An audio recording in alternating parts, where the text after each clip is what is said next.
لبیک والے نے تو قیامت تک سرخرو رہنا، ساڑیاں نسل بھی رہنا، ناز کرن گے جس ویلے بڑے بڑے لوگ لمے پی گئے،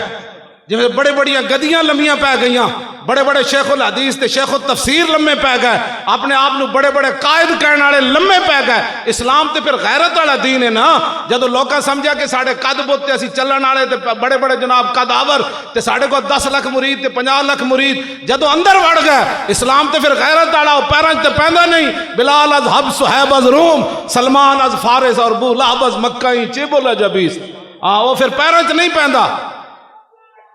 یا رسول اللہ توجہ، اور پیراں تے پیندا نہیں اسلام۔ اسلام دی تے غیرت دا مظاہرہ ہے کہ ایک بندہ ویل چیئر تے بیٹھے ہوئے اسلام تو دے کولوں کم لے لیندا۔ ہن روندے ہن حسد دا شکار ہوندے جتھے بیندے لبیک دے خلاف گل کردے، میں کہو ٹائم ایک لمحے دا ہوندا، بندہ انج ہونا ہوندا یا انج ہونا ہوندا، کوئی گھنٹیاں دے فیصلے نہیں ہوندے، وہ ایک لمحے دا فیصلہ سی کہ ختم نبوت تے پیرا کنے دینا۔ آ جاندے اوتے بہ جاندے جی ویسی جناب خیمے چ بہ گئے سی، اوتے حاضریاں تے ایسا نہیں، مولوی خادم دا کوئی پتر دا ولیمہ تے آیا نہیں کہ اوتے حاضری لوا کے جا رہا ہے، اسی جی زمین تے ستے تسی بھی سو جاندے، اور ٹائم تے کیا گزر، ہن رون دا کوئی فائدہ نہیں، ہن تسی رونا ہے، تہاڈیاں نسلاں بھی رونا ہے۔ اس واسطے تساں کہ رسول اللہ نال بے وفائی کیتی، کھادا ساری زندگی حضور دے نام دا، عزتاں حضور دے نام دیاں، مرید حضور دے نام تے بنائے، جدوں اوکھا ویلا آیا تے لمے پے گئے۔